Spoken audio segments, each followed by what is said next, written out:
Dans les abysses de l'océan, un engin sous-marin défectueux, un équipage amnésique, une anomalie altérant la réalité, une course contre la montre.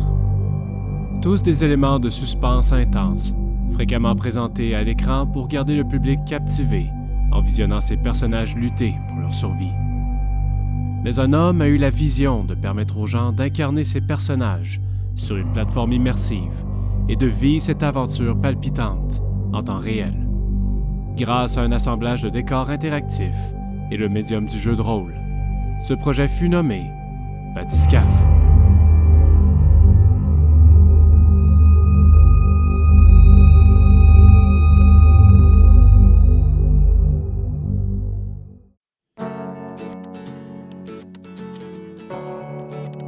C'est dans la petite ville de Nicolette que le projet fut né. Je me suis rendu en personne au Centre des Arts afin de rencontrer le réalisateur et découvrir les installations. Car voyez-vous, ce bathyscaphe, qui entraînera une vingtaine de personnes dans les abysses fictifs de l'océan, est en fait hébergé sous une voûte aux origines incroyables. Oui, c'est qu'il y a de ça quelques décennies. Il y a eu un glissement de terrain, donc sur le bord de la rivière, ici à Nicolet. Puis plusieurs bâtiments importants se trouvaient là-bas. Il y a des maisons qui ont été emportées, puis tout ça, on était chanceux de s'en tirer sans grande catastrophe, disons, sans énormément de morts. Et il y avait donc la cathédrale qui était sur le bord de la rivière à ce moment-là. Et elle a réussi à tenir. Elle n'est pas tombée dans le fleuve, dans la rivière. Donc à ce moment-là, on aurait pu être préservé. Sauf qu'évidemment, elle était encore en danger structurel et les gens avaient un peu peur, disons, d'aller là. C'était proche. Donc, ce qu'ils ont fait, c'est qu'ils ont pris la voûte de l'ancienne cathédrale, ils l'ont apportée à l'intérieur des terres, soit où ce qu'on est ici au Centre des Arts populaires. Et par la suite, pendant qu'ils construisaient la nouvelle cathédrale, celle qui est présentement là, justement à Nicolet, le Centre des Arts populaires est devenu une espèce de proto-cathédrale qu'ils appellent. C'est donc au sein de ce centre que seraient accueillis les divers participants, rassemblés à travers la province en entière. Pour certains, ce sera la première fois qu'ils mettront les pieds en ce lieu. Pour d'autres, ils sont de fidèles participants aux activités organisées là. Car Bathyscaphe est loin d'être le premier projet immersif que M. Bellil a organisé. Avant Bathyscaphe, tes autres projets comprennent l'Enclave, où tu as recréé une cour royale dans une province qui n'a même pas connu l'époque médiévale. Tu as fait aussi Kun, où tu as littéralement loué une partie de la ville pour faire un événement immersif. Là maintenant, on a Bathyscaphe, qui a définitivement pas la même échelle que ces deux choses-là. Peux-tu m'expliquer dans ton processus d'artiste, qu'est-ce qui t'a amené à faire un projet, disons, de cette échelle-là après avoir fait d'autres projets d'aussi grande envergure? Effectivement, ça couvre moins de zones, moins d'espace, moins de terrain, mais en termes de détails, si on peut dire, de profondeur, de réflexion dans les divers aspects, c'est beaucoup plus complexe que tout ce que j'ai pu faire jusqu'à présent, là. Avec Bathyscaphe, on est vraiment plus dans la création d'un décor entièrement sous contrôle. Puis après ça, le défi, c'était aussi essayer d'aller ailleurs, mettons avec Kun ou même les tractations de l'Enclave, les tractations d'événements. On est dans des événements de plus grande ampleur. Par exemple, 120 personnes jusqu'à 150, donc c'est plus grand. Là, je voulais aller dans quelque chose de plus réduit. Donc, on a des équipages à Bathyscaphe de 22 participants, plus 3 animateurs. Donc, y aller dans le plus cerné, plus personnalisé, vraiment penser à chaque rôle spécifiquement, puis voir les dynamiques, les interactions entre chacun. Effectivement, ce projet ne manque pas d'ampleur. Le module représentant le bathyscaphe est constitué de plus de 80 panneaux modulables, 8 consoles d'ordinateurs et une multitude de décors pour simuler une salle de commandement, un laboratoire, une infirmerie et bien plus. Le tout couvert par un système électrique, un système de caisse de son et une multitude de caméras pour surveiller le jeu de l'extérieur. De plus, chaque participant se fera remettre une pagette au cas où le maître de jeu désire rentrer en communication avec eux durant l'activité. Et pour aider à coordonner cette tâche colossale, le réalisateur aura à ses côtés 3 animateurs. Moi, en fait, dans Bathyscaphe, c'est Guillaume qui est venu me chercher parce que j'ai une formation en fait de base d'acteur professionnel. Donc, Guillaume m'avait approché pour justement l'aider à coordonner en quelque sorte tout l'aspect jeu. Donc, par exemple, faire des ateliers, développer des ateliers pour préparatoires, comme vous avez pu voir là, dans le processus, sur la construction d'aider à construire finalement cet acting. Comment est-ce qu'on peut réveiller ça puis être prêt après ça à embarquer dans le Bathyscaphe pour jouer. Pour aider dans le processus de création de personnages, les participants devront choisir une étiquette avec le nom de personnage ainsi qu'un carton donnant un trait de personnalité. Puis, ils seront amenés à remplir en groupe un questionnaire sur les liens entre leurs personnages. Et pour finir, les animateurs prendront individuellement chaque participant pour leur faire vivre un exercice d'improvisation dénommé la boîte noire. La chose que je voudrais que tu imagines, c'est que tu es sur un trottoir. De l'autre côté de la rue, il y a une maison, la maison de ton enfance. Puis ça fait un bout de temps que tu n'es pas venu. Puis tu me connais, je suis ton oncle. D'accord? Donc tu es là pendant un bout de temps. Est-ce que tu es en... Essentiellement, l'idée de la Black Box, c'est d'avoir une pièce dans laquelle les gens peuvent aller pour revivre des souvenirs du passé de leur personnage. Donc, l'idée de ne pas avoir de décor, c'est que ça se passe dans l'esprit, donc un peu comme du théâtre de l'esprit d'une certaine façon. Donc, on n'a pas de grand décor, ça coûte pas cher, on peut passer rapidement d'un univers à un autre, d'un souvenir à un autre. Et à l'intérieur de ça, ben, les gens peuvent vivre un souvenir du personnage par improvisation. Là, tu es ici pour... Est-ce que parce que ça fait longtemps qu'ils n'ont pas réussi à avoir des nouvelles de toi? Non, c'est ça? j'ai eu ma permission, là, puis j'ai pas vraiment eu le temps d'avertir qui que ce soit. Genre, je suis là... Parce que tu es au courant, ta mère est à l'hôpital, en fait, elle n'est pas ici. De quoi? Elle est à l'hôpital, ta maman. Qu'est-ce qui s'est passé? Le cancer est revenu. Parce que c'est ça aussi que Guillaume voulait mettre de l'avant, c'est que ce qu'il présente, c'est pas juste du GN, c'est ce qu'il appelle, lui, le théâtre de l'incarnation. Donc, comment j'incarne ces personnages-là, comment je fais chair cette situation-là. Donc, oui, j'ai cette idée-là en tête de XY événement, mais au lieu de juste l'avoir dans ma tête, sans l'avoir ressenti, ben là, je vais le jouer. Qui c'est qui le serait occupé d'elle? Tout ça allait être sur moi encore. Ton père, il était là, il aurait pu t'aider. Non, papa, il est tout le temps comme...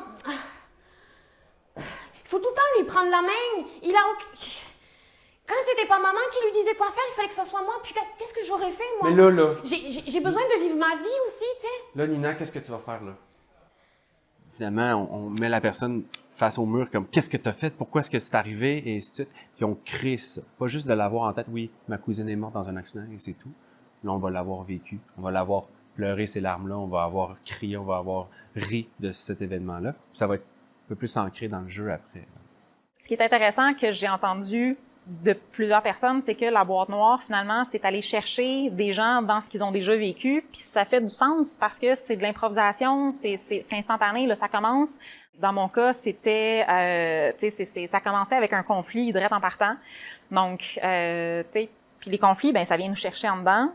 Fait que si les autres, c'était des conflits aussi, ou des situations potentiellement conflictuelles, ça m'étonne pas que ça que les gens se soient sentis finalement tirés dans ce qu'ils ont déjà vécu dans le passé, tout ça. Ouais, donc ça a été mon vécu en tout cas. Une fois les ateliers complétés, tout ce qu'il leur reste à faire est d'enfiler leur combinaison et enfin ils peuvent rentrer dans le bathyscaphe. Pendant que les participants se mettent à leur position de départ, le maître de jeu s'installe à sa station de contrôle où il peut orchestrer l'activité tout en gardant un œil sur chaque pièce grâce à son système de caméra. Finalement, il ne reste qu'à lancer le signal pour débuter le jeu.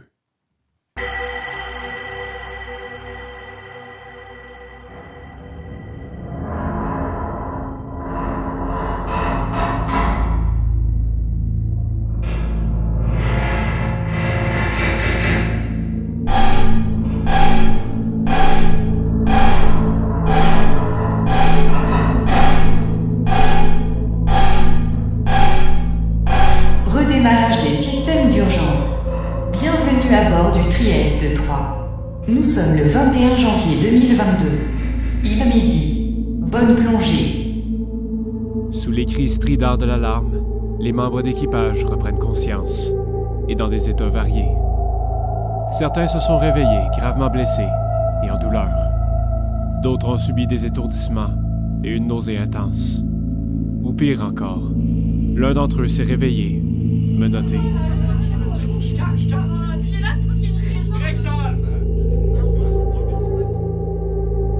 Mais personne n'est capable de se rappeler de la raison pourquoi cet individu a été menotté. En fait, aucun membre d'équipage n'est capable de se souvenir de quoi que ce soit, car ils se sont tous réveillés, amnésiques. Malgré la confusion générale, l'équipage va commencer à faire le tour de l'environnement afin d'essayer de faire du sens de leur situation. Ils découvrent bien vite qu'ils sont à l'intérieur d'un bathyscaphe, qu'ils sont présentement à des milles sous l'eau de l'océan Pacifique, qu'ils étaient à l'origine envoyés pour une mission classifiée, et que visiblement, un événement catastrophique s'est produit, car tous les systèmes du bathyscaphe sont dans un état critique.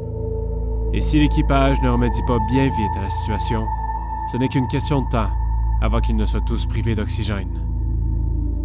Certains éprouvent un état de choc face à la situation critique. Néanmoins, la majorité se met à l'ouvrage immédiatement afin de trouver un moyen de redémarrer le système. Ironiquement, l'équipage du bathyscaphe ne sont pas les seuls à devoir faire face à des problèmes techniques. À peine l'activité commencée, le maître de jeu a réalisé que certaines unités du système de son ne fonctionnent point. Il y a 3 haut-parleurs qui marchent pratiquement pas. J'essaie d'arranger ça. Malgré plusieurs tentatives, il est incapable de remédier au problème à partir de son moniteur. Ainsi, il est forcé de refaire la configuration du branchement des caisses de son manuellement.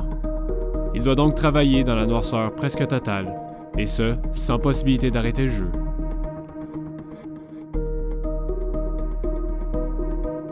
À son grand soulagement, le système de son finit par être de nouveau fonctionnel. De retour à l'intérieur du bathyscaphe, en interagissant avec la base de données, l'équipage a découvert le registre d'une vingtaine de métiers à combler. Ces métiers comprennent notamment l'électricien, physicien nucléaire, médecin, biologiste, officier et bien plus. Rajoutez à ça, chaque poste est relié à une station interactive, comportant une mécanique unique. Finalement, plusieurs stations sont reliées entre elles et vont avoir des répercussions sur les autres. Par exemple, l'électricien est limité par l'énergie qu'il peut distribuer, et s'il est forcé de débrancher une prise, ce sera une autre station qui sera privée d'électricité. Ou si le plongeur a envoyé une sonde, il va avoir besoin de toutes les données de la station scientifique pour le calibrage. Ainsi, si l'équipage va avoir une chance de remettre le bathyscaphe en fonction, ils vont devoir s'organiser et s'assurer que chaque métier soit couvert par quelqu'un. Ce qu'on voulait recréer là-dedans, c'est un véritable équipage, en quelque sorte. Donc, dans un sous-marin, un bathyscaphe, il n'y a personne qui est là inutilement. L'idée, c'est que quand les gens, au premier acte, ils se réveillent, ils constatent qu'ils sont dans un bathyscaphe, doivent se choisir un poste, et là, il y a une série de postes disponibles. Certains sont plus axés sur les interactions, le jeu de rôle, tandis que d'autres vont être vraiment dans la gestion, un peu de gestion du chaos, gestion de la crise, gestion du bathyscaphe lui-même. Et donc, chacune doit le choisir et s'en occuper. À ce moment-là, une fois que c'est choisi, bien, il va y avoir justement un cartable dans lequel va être expliqué tous les éléments liés à son poste, tout ce qu'il y a à savoir. En plus de devoir apprivoiser leur nouveau poste durant une situation d'urgence, les membres d'équipage doivent aussi remplir les instructions pour pouvoir redémarrer les génératrices. Cela demande une bonne coordination entre eux.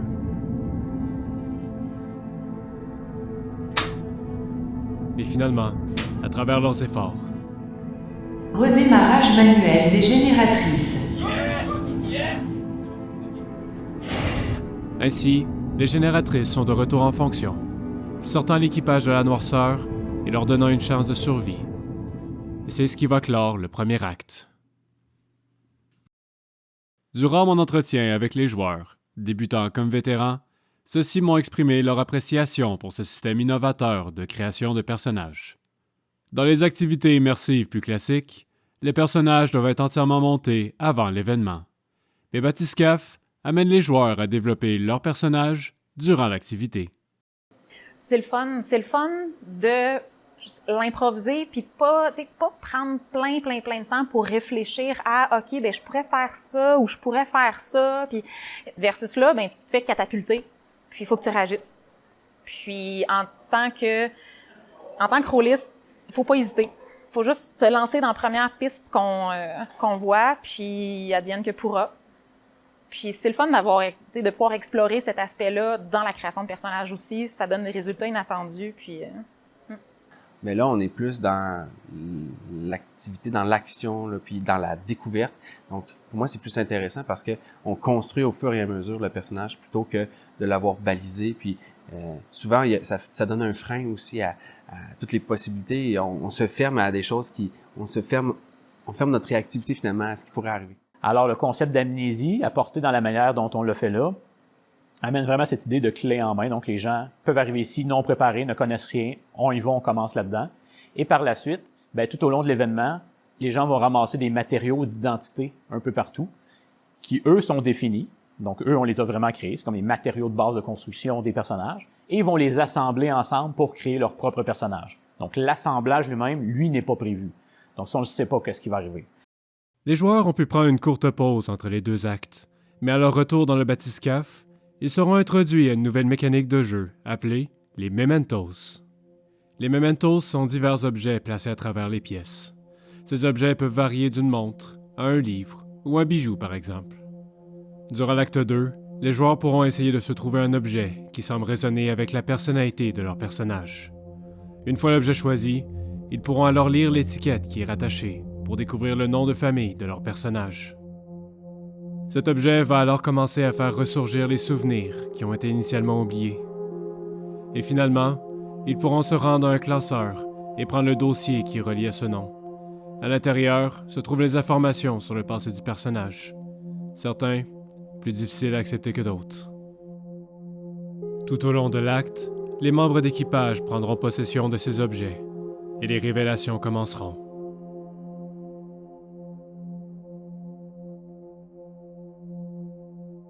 Par exemple, l'informaticien du navire, en prenant les plaques militaires, s'est rappelé de son ancienne vie de soldat et des horreurs qu'il a vécues.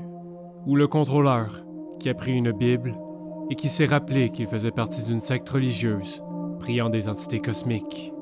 Ou pire encore, le personnage de Kyle, qui a été une figure de leadership importante pour le groupe, a fait contact avec le cube Rubik et s'est rappelé qu'il était autrefois un tueur en série. De plus, la mécanique des Mementos inflige un état de choc à ceux qui ont reçu ces révélations. Certains deviennent complètement hystériques.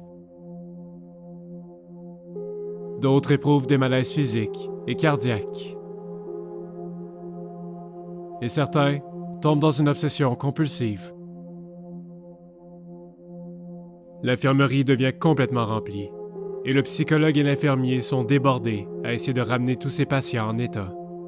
Pour certains, ils appliquent des techniques de détente. Pour d'autres, une médication. Mais maintenant que tous ont récupéré les souvenirs de la personne qu'ils étaient autrefois, ils ont maintenant un choix existentiel à faire.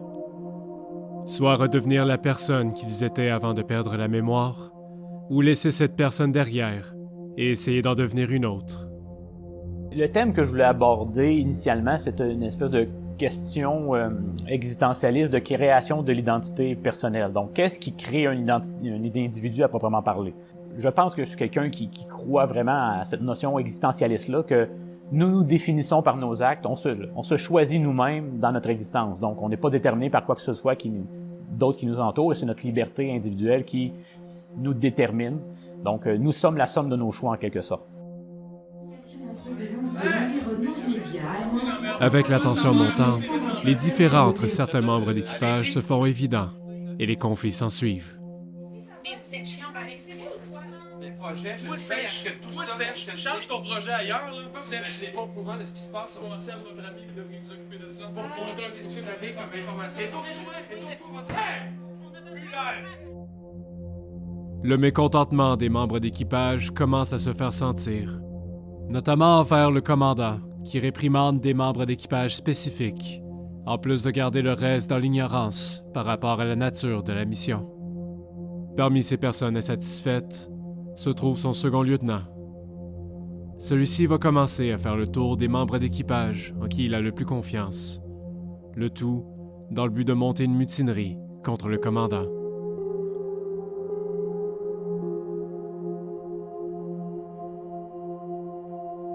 Pendant ce temps, les opératrices du radar ont repéré une étrange zone de turbulence à proximité.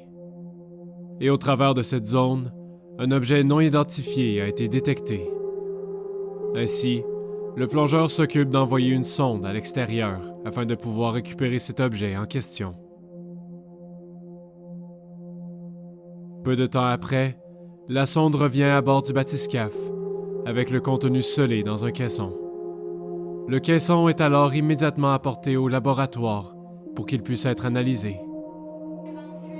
Et ainsi, la boîte de Pandore fut ouverte.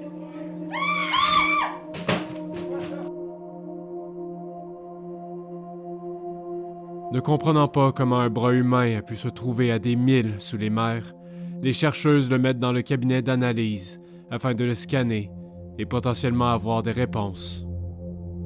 Mais ce qu'elles découvrent dépasse toute logique pensable. Les scans d'ADN ont révélé que ce bras appartient à Jacques Roussel, un membre d'équipage présentement à bord et avec ses 2 bras intacts.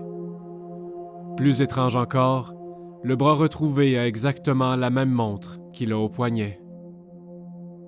N'ayant point d'explication pour l'instant, la seule hypothèse émise est que la zone de turbulence à l'extérieur serait une sorte d'anomalie physique, ayant un effet inconnu sur la réalité.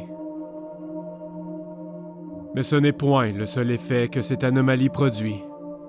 En regardant le système de contrôle, l'informaticien a remarqué que la radiation à l'intérieur du bathyscaphe est en train de monter à un niveau alarmant. Normalement, il aurait pu activer des mesures pour contrer cet effet. Mais avec ses souvenirs revenus, il a tout simplement abandonné tout espoir envers l'humanité. À la place, il va donc modifier le système pour cacher le problème, gardant les autres membres d'équipage ignorants du danger de mort imminent.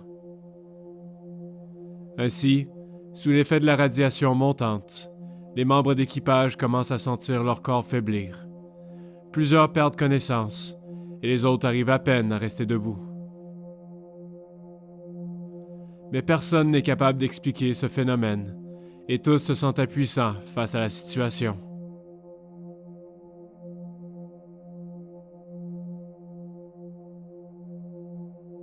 Mais heureusement pour eux, à travers ces tests, le médecin a réussi à trouver la cause de ces malaises et en a averti tout le monde. Ainsi, ils ont pu remédier au problème en activant les systèmes du bathyscaphe appropriés et en distribuant une médication contre la radiation. Par chance pour l'informaticien, l'équipage a attribué l'information manquante à un problème technique, et donc, il s'en sort sans soupçon. Mais alors que tous pouvaient enfin respirer, après avoir échappé une nouvelle fois à la mort, le bathyscaphe s'enfonce davantage dans l'anomalie, et la turbulence se fait sentir.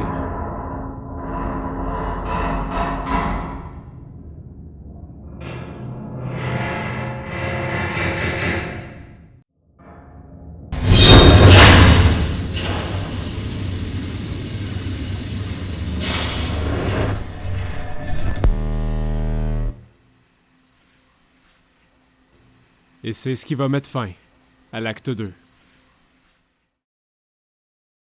Parle justement de faire des choix. Pour quelqu'un qui n'est pas initié au jeu de rôle, au jeu immersif, ça peut sonner comme un défi à réussir, gagner le jeu pour survivre. Mais bien vite, on réalise que c'est plus que ça. Il y a des choix à faire, puis au-delà de ça, c'est construire l'histoire. Pourrais-tu nous en parler un peu de l'esprit de ça, justement? En fait, on cherche à échapper à cette question-là de gagner. C'est quelque chose qui est très fréquent et sur lequel on est naturellement porté dans ce contexte-là de si on est dans une situation de danger, une situation de péril, on va nécessairement tenter de collaborer pour vaincre le défi, pour surmonter le défi, pour échapper à la mort, puis justement vivre ensemble. Donc, moi-même en tant qu'organisateur, mais aussi en tant que pour les participants, il faut passer en mode créer une histoire intéressante. Donc, possiblement qu'effectivement, on va manquer certaines informations ou encore que ça ne virera pas pour le mieux dans le sens absolu. Il va peut-être avoir des gens qui vont être des personnages qui vont être blessés, admettons, ou qui ne survivront pas ou quoi que ce soit. Mais l'idée, c'est de sortir de l'événement et de se demander, OK, qu'est-ce qu'on en retire? Est-ce que c'est le fait d'avoir gagné et survécu? Ou c'est plutôt d'avoir créé une belle histoire qui va être mémorable avec des scènes vraiment impressionnantes que, je sais pas, quelqu'un s'est sacrifié pour les autres ou quelqu'un s'est opposé face aux autres et qui finalement a empêché la mission de réussir. Donc, l'esprit fondamental de ce type d'événement-là, surtout les one-shots, c'est sortir un peu d'un jeu qu'on va appeler tactique, d'une certaine façon, qui est de chercher à relever des défis, surmonter des obstacles et gagner, être le plus efficace possible, pour plutôt aller dans un jeu plus narratif, plus créateur d'histoire, pour justement faire ça. L'acte 3 débute, et le second lieutenant ne perd pas de temps. Il met immédiatement son coup en action, et avec l'aide de ses collaborateurs, met le commandant sous arrestation. Lieutenant, on va se rappeler de vous comme l'apprenti que vous êtes! Dans la salle d'assemblée, il annonce alors à l'équipage la transition officielle de pouvoir. C'est à ce moment que Napier, le chargé de projet, en profite pour finalement révéler la véritable nature de leur mission. Les membres d'équipage font en fait tous partie de l'OTAN, et ils ont été envoyés dans les profondeurs de l'océan Pacifique avec comme objectif d'éradiquer une base sous-marine, supposément installée par le gouvernement chinois. En effet, au monde de la surface, les deux superpuissances sont apparemment en conflit, et l'équipage de ce bathyscaphe a été sélectionné pour remplir la mission militaire de détruire leur base marine. Et pour les obliger à remplir la mission, le système du bathyscaphe a été réglé ainsi. Il est fixé sur une trajectoire jusqu'au fond, et seulement quand les torpilles auront été lancées, alors les ballasts seront libérés. Et c'est ultimement le seul moyen qu'ils ont de remonter à la surface. L'équipage est outré par ces révélations. Mais sans alternative possible, la majorité accepte de terminer la mission, si ce n'est que de pouvoir survivre à ce cauchemar. Finalement, ils finissent par atteindre le fond, et leur cible est en vue. Sauf que la cible n'est pas du tout une base militaire chinoise. En fait, ils font face à une copie exacte de leur bathyscaphe. Ils font face à eux-mêmes.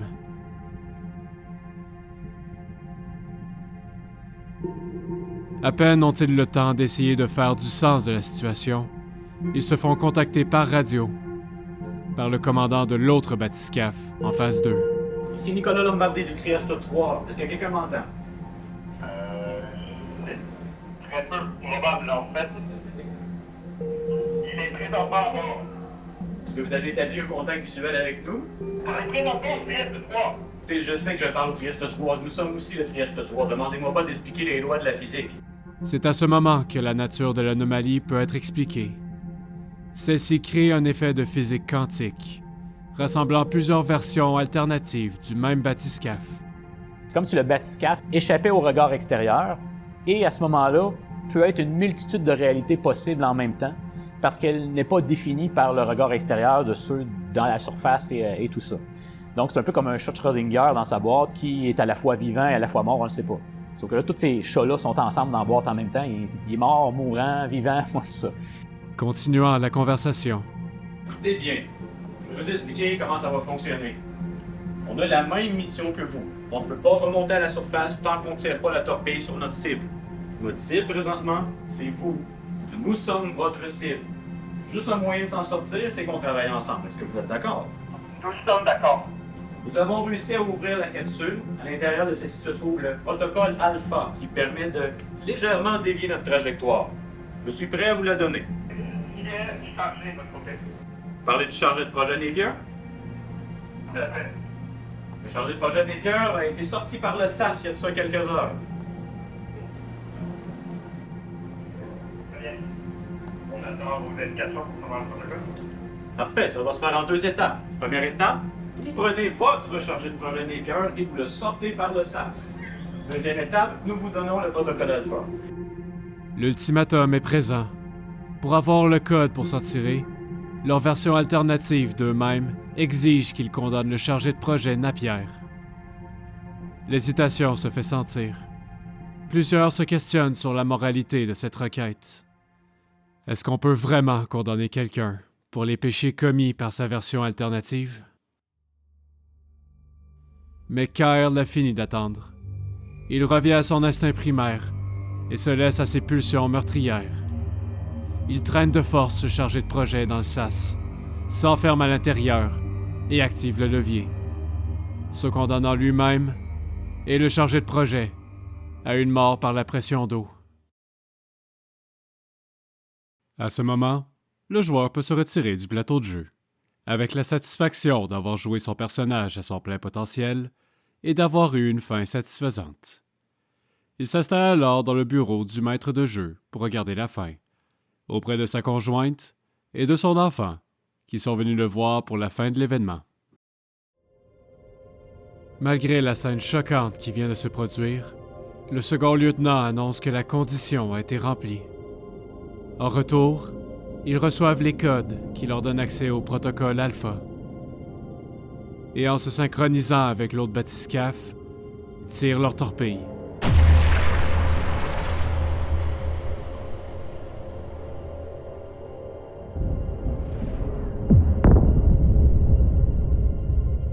Les deux s'en tirent. Le système considère alors que la mission est remplie et leur bathyscaphe se met enfin à remonter. L'équipage peut respirer avec aisance, sentant qu'il se distance à chaque instant de cette anomalie et se rapproche de la surface. Mais c'est alors qu'une nouvelle alarme se met à résonner. Une cible est en rapprochement et à grande vitesse. Une autre copie alternative de leur bathyscaphe, descendant dans une trajectoire inverse à leur remontée. La collision semble inévitable. Plusieurs tentent de trouver une solution, n'importe quel moyen de changer leur trajectoire, mais sans succès. À court de solutions, plusieurs se résignent à leur sort. 3, 2, 1. Implosion de la coque.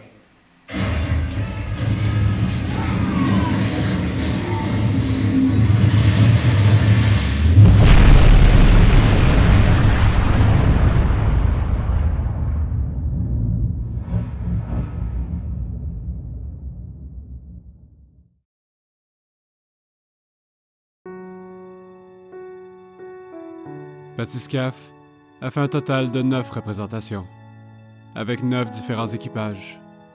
Certains ont réussi à survivre à ce scénario, d'autres non. Malheureusement pour cet équipage-ci, ils ne feront pas partie des survivants. Mais est-ce que ça a vraiment de l'importance? Gagner, c'est super subjectif dans les jeux de rôle, puis gagner, en fin de compte, c'est d'avoir du fun. Puis c'est d'explorer une histoire inattendue, c'est d'explorer une histoire qui est le fun à jouer, mais qui nous amène à des endroits extraordinaires, même si ça résulte en on est tous morts. C'est extraordinaire quand même, puis le chemin pour se rendre là, c'est ça qu'on gagne. Puis ce qu'on gagne, c'est les histoires qu'on peut raconter après, puis les affaires qui n'ont pas de sens qu'on peut raconter. « Hey, c'est passé ça! Hey, tu te souviens-tu de ça? » Puis c'est des choses qu'on va raconter des fois pendant des années. Puis c'est pas quand tout le monde s'est bien entendu, puis qu'on a réussi, puis que tout le monde a survécu, puis que tout a bien été, puis qu'on a gagné. C'est pas ça dont on se souvient. On se souvient des péripéties, on se souvient des affaires pas possibles qui nous sont arrivées. C'était la dernière représentation de Bathyscaphe. Demain, les décors seront entièrement démontés pour laisser place à de futurs projets immersifs. Cette histoire était entièrement fictive. Leurs personnages étaient imaginaires. Mais les expériences qu'ils ont vécues à travers ça, eux, étaient réelles.